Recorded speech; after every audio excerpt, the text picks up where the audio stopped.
Welcome to Unscripted, the AMCP podcast, a look inside managed care pharmacy. Listen in as experts explore the challenges, innovations, and opportunities shaping healthcare for millions of patients.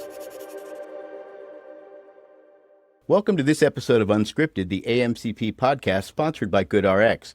GoodRx is the leading platform for medication savings in the U.S., used by nearly 30 million consumers and over 1 million healthcare professionals. In this episode, we'll discuss issues facing independent pharmacies today and a new offering called GoodRx Community Link with Aaron Crittenden, president of Rx Marketplace at GoodRx. Welcome, Aaron. Thanks, Fred. Thanks for having me. Yeah, it's really a pleasure to get you on. And obviously, we're seeing a lot of stuff in the press and hearing a lot of things around pharmacy, pharmaceuticals, and what's going on in the industry. Can you begin by giving us a little introduction to what's happening with these independent pharmacies from your perspective? Yeah, so I think independent pharmacies have been struggling for a long time as it relates to reimbursement, primarily with PBMs.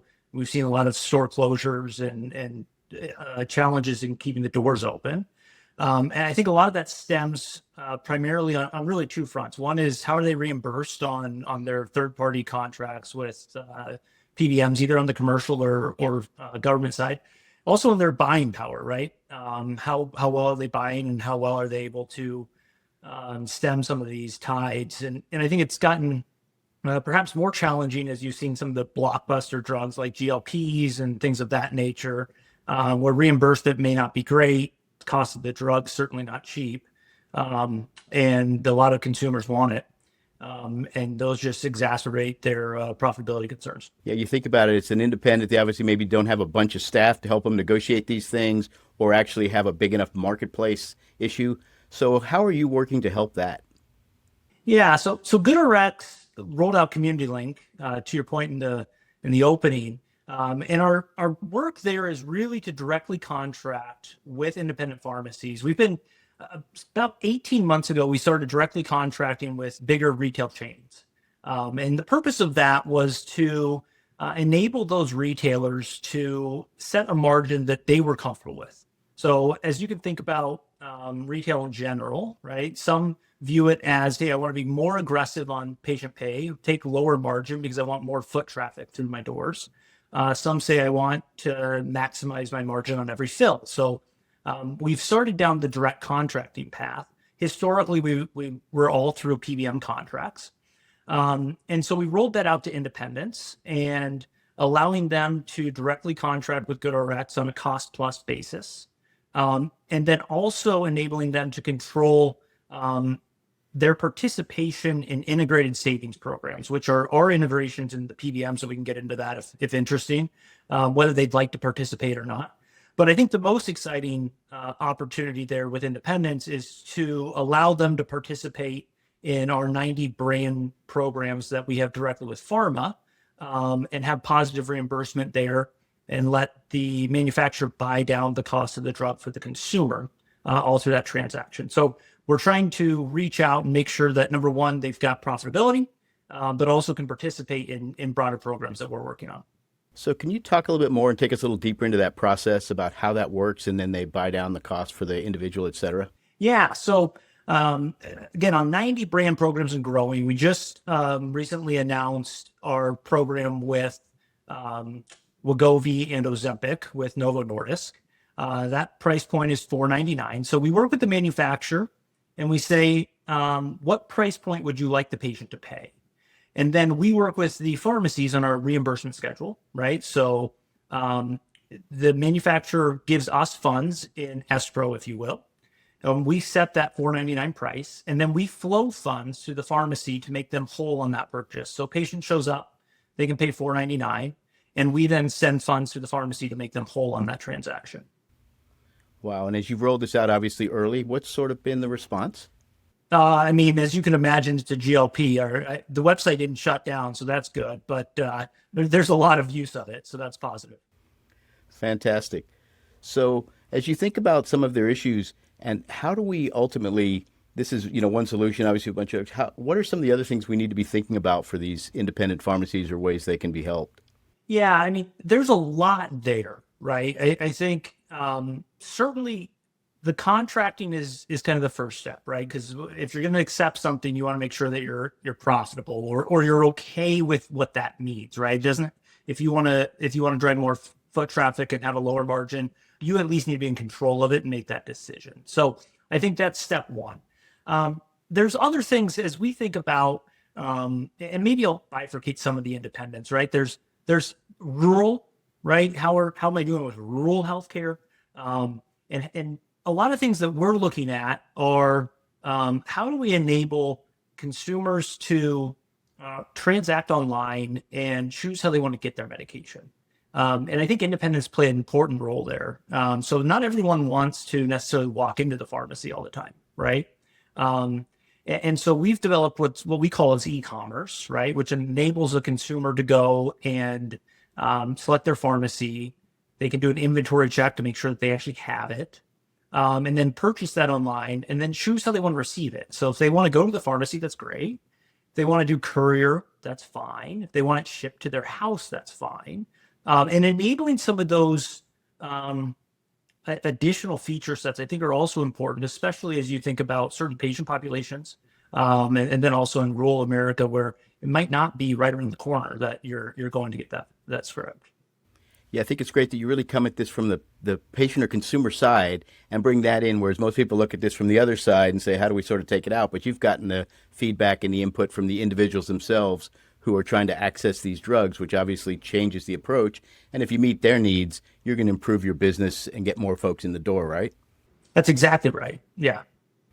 So what about the patient experience? You talked a little bit about it, the website and things like that. So they go in, they can choose what they're trying to get filled, how they want it, and all of that is just a walkthrough, and the local pharmacy can then link into that system and play a role in that? Yeah, exactly. And we've got a couple different models here, right? So, of course, GoodRx.com is where the vast majority of our consumers go and traffic, and they hear about GoodRx from various different points, right? You might see our ad on TV. You might have got a mailer in the car, in the mail.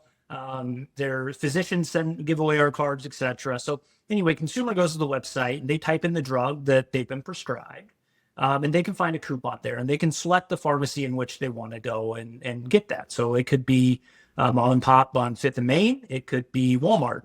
It's wherever they're going, and we show those prices for that consumer. We also are integrated into a handful of benefit plans, right? So if you're a patient and you show up with your insurance card, it will check the price amongst GoodRx versus the price of your insurance. And that's that integrated savings program that I think has been painful for independent pharmacies. And again, why we gave them control over this. But again, trying to help the patient there, the consumer. And then within some pharmacies, like Kroger as an example, there's actually assets at the counter where a consumer can scan a code and find savings at the counter as well. So a lot of different touch points for a consumer to engage with those. Yeah, I'm looking at this sort of from the population health perspective and thinking to myself, this is something that can really improve adherence for individuals, obviously, because this access has been such a big issue we face when we see adherence rates drop at 6 months to 50% or something like that. Absolutely. And especially around our brand work, right? If you think about, I don't want to say generics affordability isn't a problem. It is, right? And generics is a big term, right? There's pricing of generics all over the board. But a lot of the affordability issue resides in those brand medications. And so the more we can do to help bend the cost curve there, I think is certainly disproportionately impactful for those individuals who are using those. And a lot of that is, it's a not covered transaction. It's a step therapy, whatever those are. And to your point, either first fill abandonment or persistency remains a challenge, the higher price that gets. From a pharmacist perspective, obviously, like you talked about, if it's sitting there at the counter, it makes the pharmacist look better, the pharmacy look better to be able to offer services like that? Yeah, absolutely. It especially if you think about, no pharmacist wants to tell a patient not covered, right? That's not a great experience. Or, hey, go to brand.com and see what you can find, right? That's a disruption in their workflow. It's a disruption to the patient. The patient's ultimately frustrated. So if that patient can scan that, and go and find the manufacturer support, whether that's a copay card. We have over 100 of those integrated into the asset as well, or 90 brand buy downs. We also have patient assistance programs, so free good links in there if you were to qualify for those programs as well. So yeah, certainly trying to help alleviate some of the workload from the pharmacists and staff at the counter. I don't really want to set you up, but anything new or further on you're going to come out with, you think, around this area?